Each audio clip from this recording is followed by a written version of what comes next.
Assalamualaikum warahmatullahi wabarakatuh. Kami dari kelompok 5 dengan mata kuliah Sistem Pengendalian Manajemen dengan saya Nurfianti NPM 180130076 dan teman saya Sherlina Seyanti NPM 180130080 akan mempresentasikan tugas kami berjudul Analisis Laporan Keuangan dan Pengukuran Kinerja dengan dosen pengampu Karlin Sarjana Ekonomi Magister Akuntansi. Analisis laporan kinerja keuangan. Analisis laporan kinerja keuangan merupakan proses pengkajian secara kritis terhadap review data, menghitung, mengukur, menginterpretasi, dan memberi solusi terhadap keuangan perusahaan pada suatu periode tertentu. A. Menghitung varians. Yang pertama ada varians pendapatan. Varians pendapatan menjelaskan mengenai bagaimana menghitung varians harga, volume, dan bauran penjualan. Perhitungan tersebut dibuat untuk setiap lini produk, dan hasil dari lini produk kemudian diagregasikan untuk menghitung total varians. Varians yang positif adalah menguntungkan, karena hal tersebut mengindikasikan bahwa laba aktual melebihi laba yang dianggarkan, sedangkan varians yang negatif tidak menguntungkan. A. Varians harga penjualan. Varians harga penjualan dihitung dengan mengalihkan selisih antara harga aktual dan harga standar dengan volume aktual. B. Varians bauran dan volume. Varians volume diakibatkan dari menjual lebih banyak unit daripada yang dianggarkan. Varians bauran diakibatkan dari menjual proporsi produk yang berbeda dari yang diasumsikan dalam anggaran.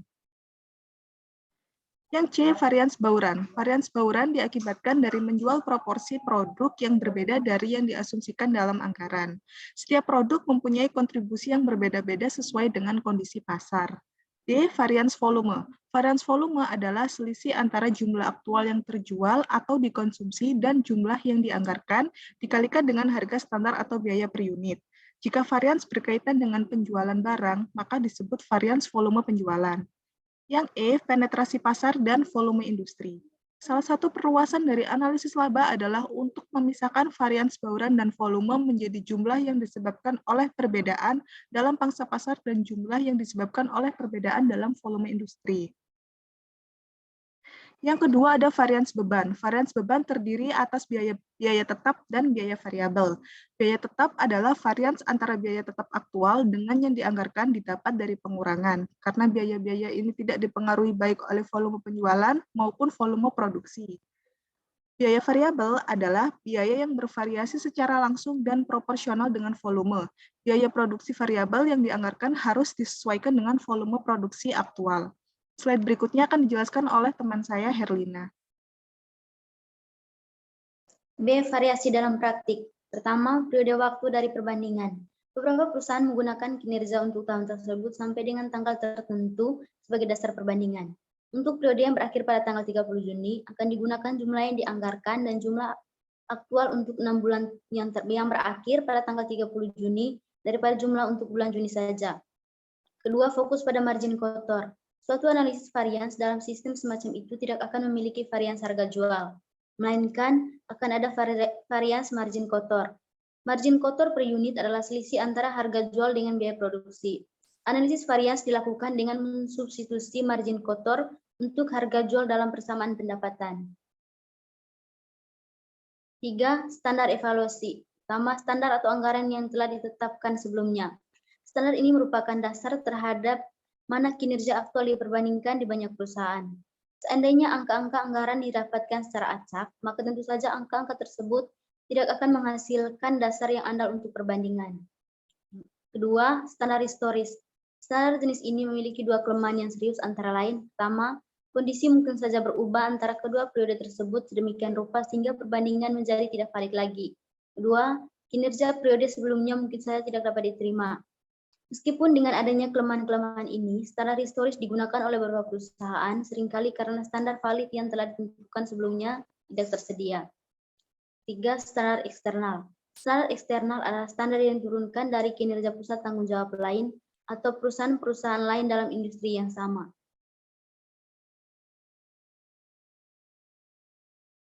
Yang kedua, keterbatasan standar. Varians antara kinerja aktual dan standar adalah bermakna hanya jika diturunkan dari standar yang valid. Situasi ini dapat muncul karena salah satu atau kedua alasan sebagai berikut. Pertama, standar tersebut tidak dapat ditetapkan dengan selayaknya, atau kedua, walaupun standar tersebut ditetapkan secara layak dalam kondisi yang ada pada waktu itu, Kondisi yang berubah membuat standar tersebut menjadi usang. Keempat, sistem biaya penuh. Perusahaan memiliki sistem biaya penuh, baik biaya overhead variabel maupun tetap, dimasukkan dalam persediaan pada biaya standar per unit. Jika persediaan akhir lebih tinggi dibandingkan dengan persediaan awal, sebagian dari biaya overhead tetap yang terjadi di periode tersebut tetap akan tinggal di persediaan dan bukannya mengalir ke harga pokok penjualan. Kelima, jumlah rincian. Varians pendapatan dianalisis pada beberapa tingkatan. Pertama, secara total, kemudian berdasarkan volume, bauran, dan harga jual, lalu menganalisis varians volume dan bauran berdasarkan volume industri dan pangsa pasar. Keenam, biaya teknik dan biaya diskresioner. Varians yang menguntungkan dalam biaya teknik biasanya merupakan indikasi dari kinerja yang baik, yaitu semakin rendah biayanya maka semakin baik kinerjanya. Sebaliknya, kinerja dari pusat beban kebijakan biasanya dinilai memuaskan apabila beban aktual hampir setara dengan jumlah yang dianggarkan, tidak lebih tinggi maupun lebih rendah.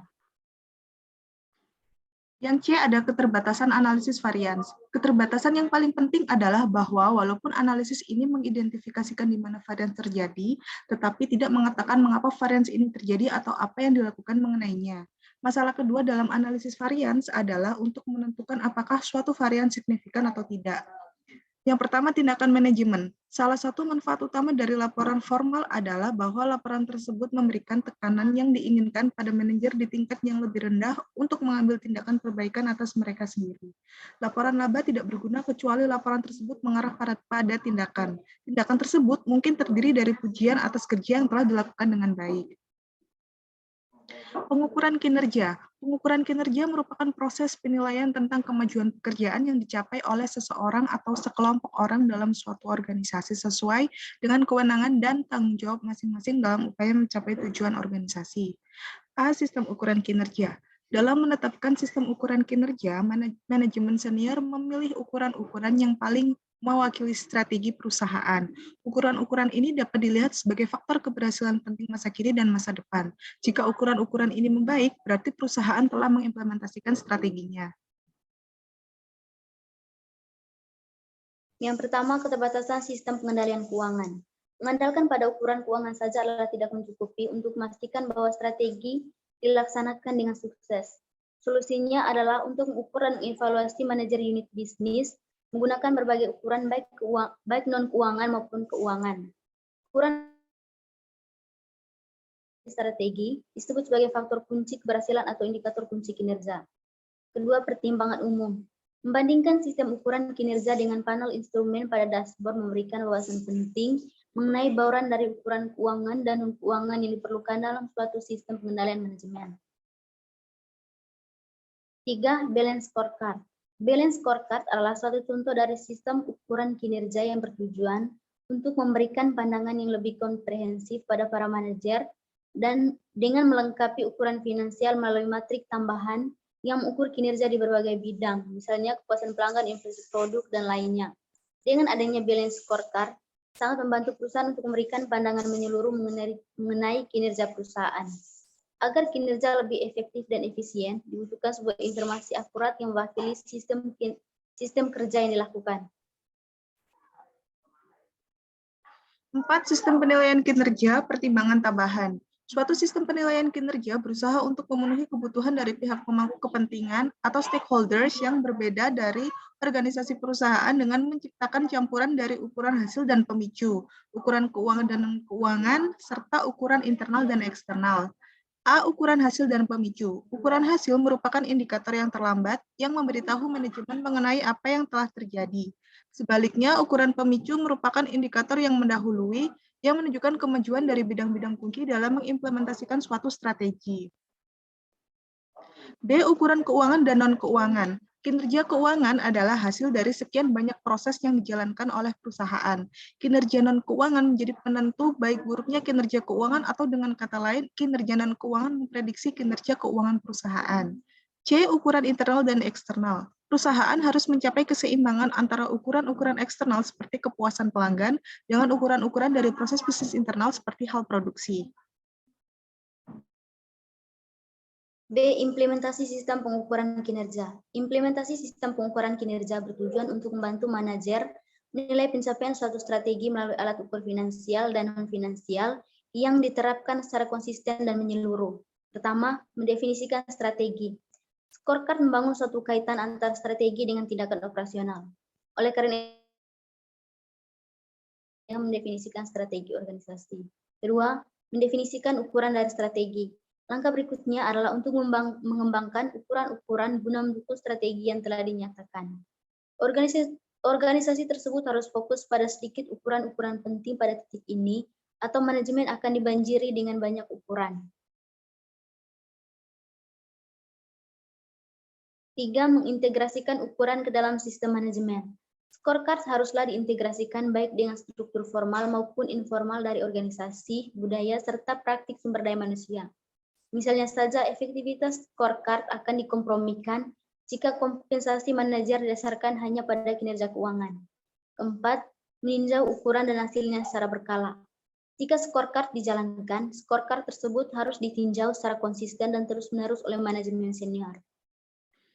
C. Kesulitan dalam mengimplementasikan sistem pengukuran kinerja. Yang pertama, korelasi yang buruk antara ukuran non-keuangan dengan hasilnya. Sederhananya, tidak ada jaminan bahwa profitabilitas masa depan akan mengikuti pencapaian target di bidang non-keuangan manapun. Ini merupakan masalah yang serius karena ada asumsi yang melekat bahwa profitabilitas masa depan mengikuti pencapaian ukuran individual. Kedua, terpaku pada hasil keuangan. Program insentif yang dirancang dengan buruk menciptakan tekanan tambahan. Manajer senior seringkali diberikan kompensasi berdasarkan kinerja keuangan. Hal ini dapat mengganggu keselarasan tujuan, sehingga menyebabkan manajer lebih peduli terhadap ukuran keuangan dibandingkan dengan ukuran-ukuran lainnya.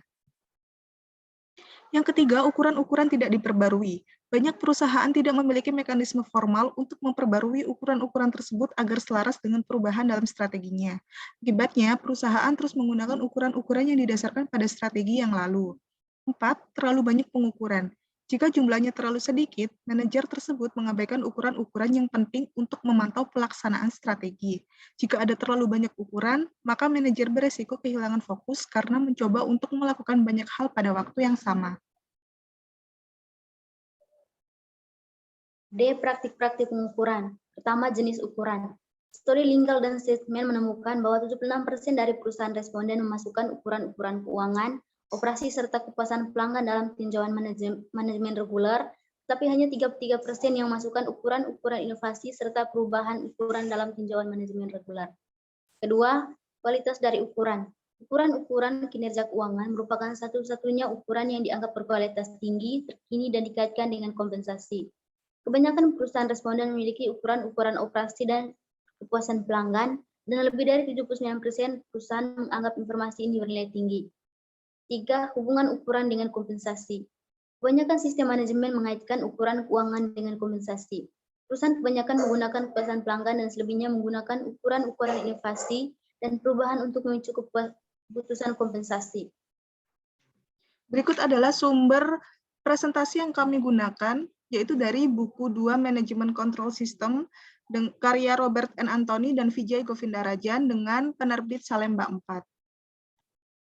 Sekian presentasi dari kelompok 5, sekian materi yang dapat kami sampaikan, kurang lebihnya kami mohon maaf, dan semoga ilmu yang kami sampaikan dapat bermanfaat bagi kita semua. Terima kasih, wassalamualaikum warahmatullahi wabarakatuh.